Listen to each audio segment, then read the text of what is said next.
welcome back to Jelly's Journey to Cyprus. Well, today it is a gorgeous blue sky, sunny day in Durham, but I thought I would share with you on how we started on our journey to Cyprus itself. Now, it was back in 2024 and our UK home was up for sale. Our original plan was to sell up, downsize to a smaller new build house, and be able to put some pounds and pennies back into the bank. However, over time, living costs were rising, as were the house prices for new builds, and more importantly, we just couldn't find the plots that we liked. Every time we put the news on, it was doom and gloom, it was cold, and the aches and pains set in. And Jerry said one night we should just move to a sunnier climate. Well, that idea did actually set in, and we started to talk about it.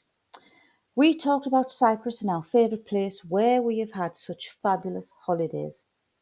So, with this in mind, what we did is we started our research by watching YouTube channels and asking the good old internet to see if it was possible. Well, the internet gave us such a good start about the different visas that we could apply for.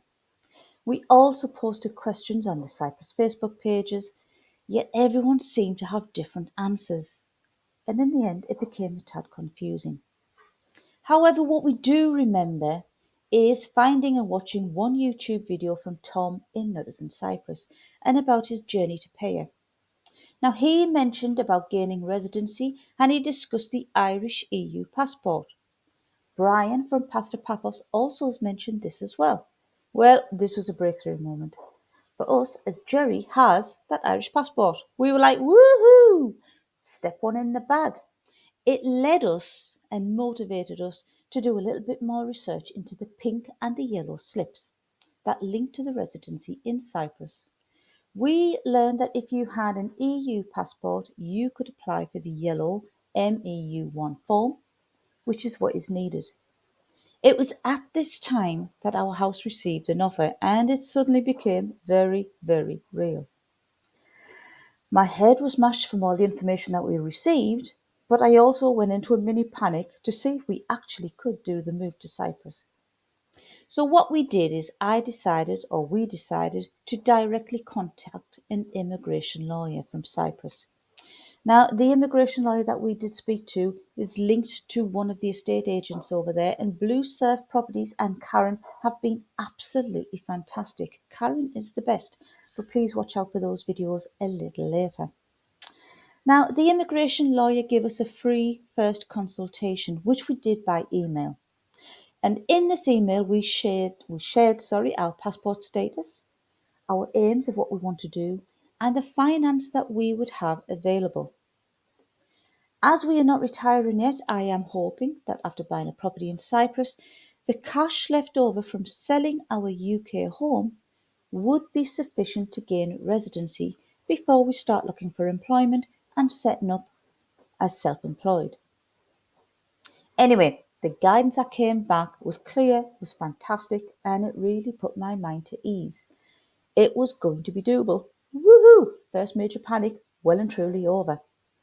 So let me share with you the guidance that we received. Now, this is just for our personal circumstances. If you're doing this yourself, please ensure that you do your own research. This is not gospel. This just links to our personal circumstances. Now, Jerry has the EU passport and I have the UK passport. It means we would apply for the yellow slip. Now, we would use the forms MEU1 and MEU2. Now, what we have been told is required for me and Jerry is bank statements either from a Cyprus bank or any other bank. Now, it was confirmed that the balance from the sale of our house would be adequate. This was a massive biggie for me and Jerry. Okay, that was such a relief.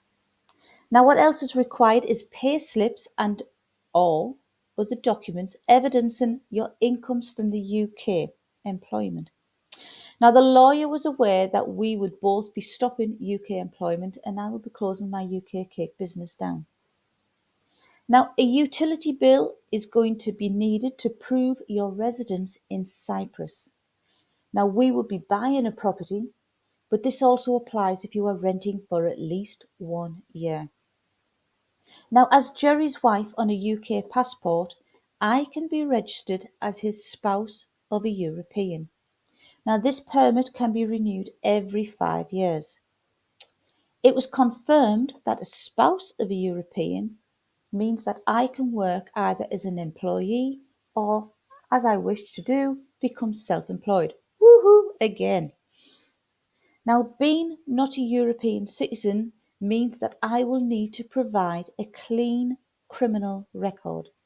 Now, this comes from ACRO and it needs to be fully apostilled, as well as the marriage certificate. Now, I have researched this and this can be completed in the UK, and that is something I am going to be doing over the next few months. I have to say it is a huge relief to know that we can actually reside permanently in Cyprus. It's just such immense relief. It means we can now go ahead with the sale of our UK home and also plan our house viewing trips, which we have arranged for the end of May in 2025. We are so excited. So please keep an eye on the video updates for this, where we're going to go through the estate agent's process, the viewing of houses, and also we'll probably talk about the deposits that are needed. Well, as I said earlier, it is definitely starting to feel a little bit real now, but we are seriously excited, if not just a little bit scared, but I think that's natural. If you like what we are doing so far and you would love to continue following our journey to Cyprus, please like and subscribe to our new channel. It really doesn't cost you a penny and it does give me the confidence to go out and do some more videos. Huge thanks for watching and until next time, bye for now.